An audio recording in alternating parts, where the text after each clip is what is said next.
Chapter 7 The Curse of Machinery. And Pharaoh commanded the same day that the taskmasters of the people and their officers, saying, Ye shall no more give the people straw to make brick, as heretofore let them go and gather straw for themselves.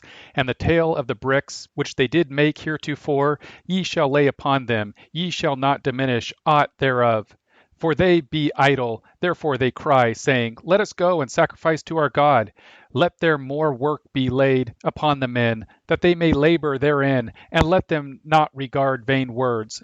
Exodus 5:6-9. Three issues were involved here: theological, judicial, and economic. Theologically, it was this question: who is God, the gods of Egypt or the God of Moses? Judicially, it was this question: who represented God in history, Pharaoh or Moses? Economically, it was this question: does a decrease in the division of labor make men poor? According to the polytheistic theology of Egypt, Pharaoh was a god. He was the primary link between the realm of the gods and mankind. The Egyptian state was therefore divine. Pharaoh was the pinnacle at the top of this pyramid of earthly power. Moses was calling this theology into question. Pharaoh recognized this, and Pharaoh said, Who is the Lord, that I should obey his voice to let Israel go? I know not the Lord, neither will I let Israel go. Verse 2. Moses, at this point in the confrontation, was not calling for the Exodus. He was demanding, not asking, that the Hebrews be permitted to journey 3 days from their compulsory work center, participate in a covenantal feast, and then return. Pharaoh recognized that this was an attack on his divinity, and therefore also on the legitimacy of the Egyptian state. This would be a festival of liberation. He refused to let them go. This was the beginning of the public confrontation between two cultures. One was thoroughly statist, the other was not. Pharaoh imposed negative sanctions on the Hebrews, but not on Moses. He sought to undermine Moses in the eyes of the people. The punishment was economic. Pharaoh's refusal to supply the Hebrew slaves with straw. Straw was a necessary ingredient in bricks. This new rule forced onto the slaves an additional task, gathering straw. This decreased the division of labor. It increased the cost of production. It therefore increased the workload on the slaves. That was the goal of the decree. Pharaoh understood basic economics. What if some inventor after this declaration had come up with a way to increase the output of straw gatherers? What if he invented a reaper that cut down the straw faster? Would this piece of machinery have increased the division of labor for the Hebrews? Of course. Would this have decreased the slaves' workload? Of course. Would this have been a benefit to the slaves? Of course. Would Pharaoh have outlawed the Hebrews' use of this invention? Of course.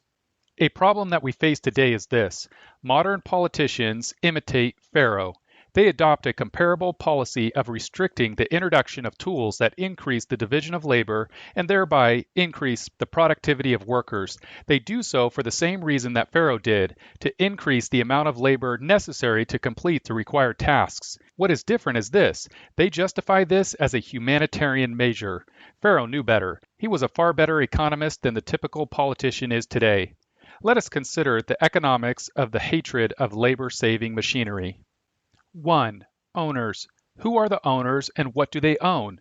There are multiple owners: an inventor with an idea, a customer with money to spend, a capitalist with money to invest, a businessman with organizational abilities, and also an assessment of the economic future, an owner of raw materials or land, and a worker with labor to sell. Each of them is legally sovereign over whatever asset he owns. He possesses the legal right to exclude others, the essence of ownership. Each of them wants to benefit from his property. Each of them needs the cooperation of others. They have the potential for increasing their wealth through cooperation. They all benefit from a private property legal order. This means that the free market itself is an economic asset. The legal rights of property are assets, but these assets are legally different from other forms of property. They cannot be bought and sold on an open market.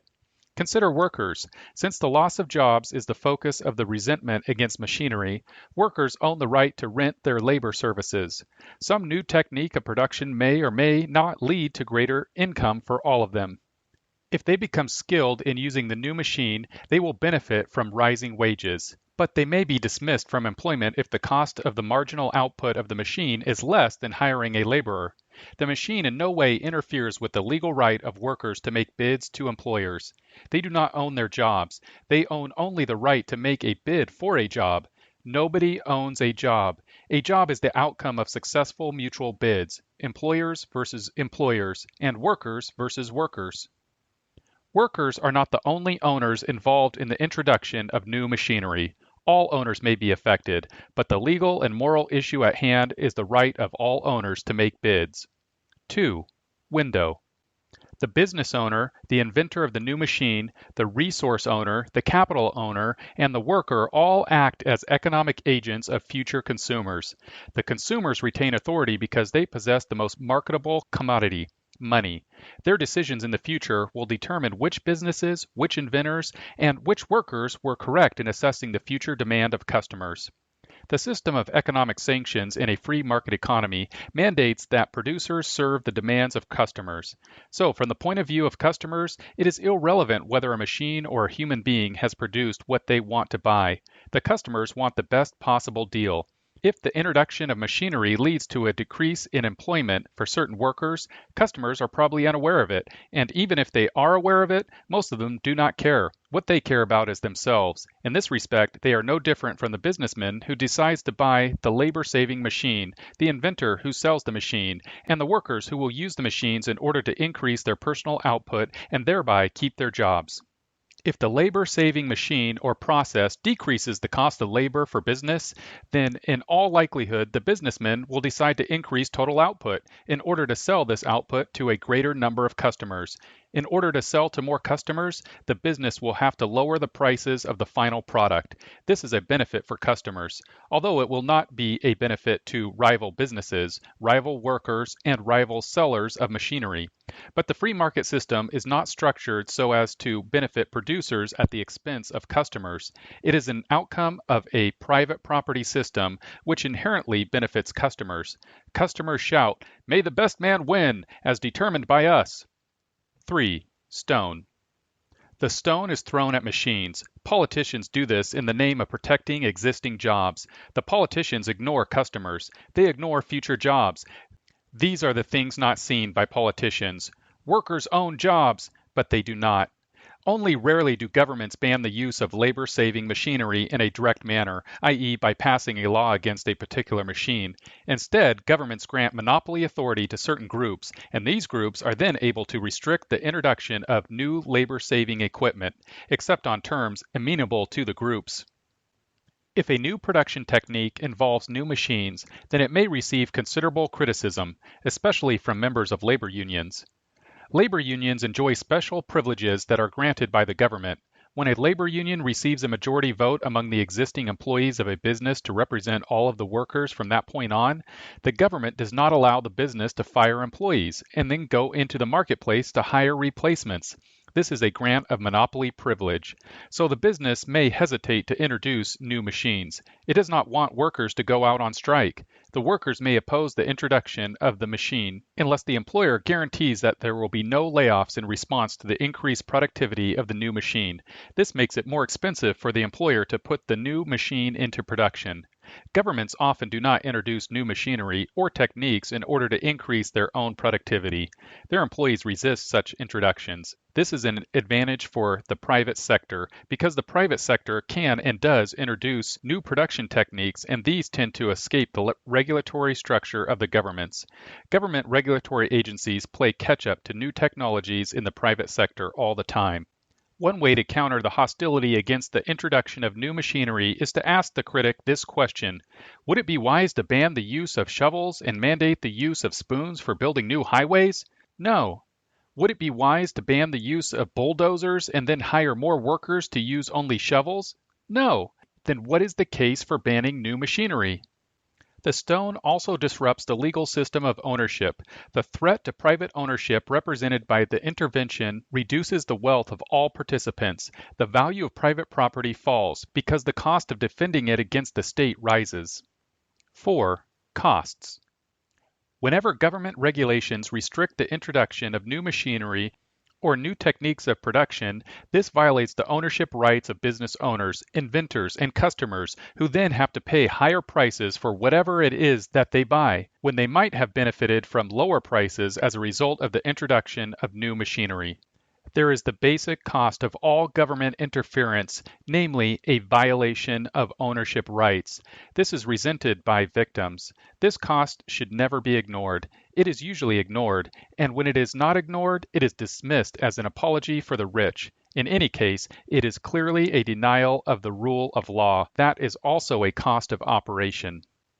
It is true that some workers may not lose their jobs as a result of the prohibition of the introduction of new machinery, but that only applies briefly. Rival companies then have an opportunity to buy the machine and begin production. The other firms are able to undercut the prices of goods and services offered by the firms that have been prevented by the state from introducing the new machines. If the ban is national, then foreign businesses will be able to buy the machine, increase production, and undercut the prices of the domestic manufacturers, who had been prohibited from introducing the new technique or new machine. Competition is international. Stones thrown inside a nation's borders weaken the competitiveness of domestic workers and business owners. The employees of these businesses will lose their jobs anyway, because the businesses will face shrinking markets. The businesses may even go out of business. 5. Consequences.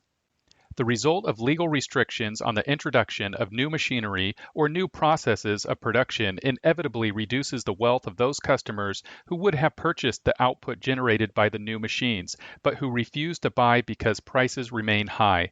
Prices remain high because the new machine was not allowed to be introduced. Customers who were able to save money would then have spent the money on other things. They might have purchased other consumer goods. They might have set the money aside to invest in production goods, which in turn led to the production of more goods and services. But this does not happen when governments restrict the introduction of labor-saving machinery. The overall national result of government bans on labor-saving equipment is to increase the cost of production and thereby decrease output. This slows the rate of economic growth for the general population. This reduces people's wealth in the long run. Conclusion. Hostility to the introduction of labor-saving tools is concentrated among employees of firms that are contemplating the purchase of such equipment. The general population usually is not concerned about new labor-saving equipment. The general population really does not care how goods and services are produced. Customers act in their own self-interest. They are always looking for better deals. They do not ask what kind of machinery made possible these deals. They do not ask how many employees were either hired or fired as a result of the introduction of these machines. In this case, the things not seen, unemployed workers, are on the side of those who favor the free market. Over the past 250 years, governments in the West have generally not been successful in restricting the introduction of new labor-saving equipment. This is why the West has experienced such remarkable economic growth decade after decade. Employees are focused in their concern about the introduction of such equipment, but unless they are members of labor unions, they probably are not going to be successful in persuading the government to restrict the introduction of a specific machine, in a specific industry, in a specific company. The politicians do not respond unless the workers can get out a lot of voters at the next election. Businesses in a specific industry are more likely to be able to put up large amounts of money for campaigns than workers in that industry are. There is another major economic factor that increases the likelihood that there will be no major restrictions on the introduction of new machinery. This is the fact that most increases of production do not come from the introduction of new machinery. They come from increases in the efficiency of computers and software. It is a lot cheaper to improve software than it is to invent, patent, produce, sell, and deploy a machine. As production moves away from manufacturing towards service industries, restrictions on the introduction of machinery becomes ever less relevant. There is almost no political resistance against the introduction of a specific piece of software in a specific business. This is good news. We are told that the introduction of computerized robotics will lead to mass unemployment. There is no evidence of this so far. In any case, what can the government do about it? How can the government restrict the implementation of upgrades in software?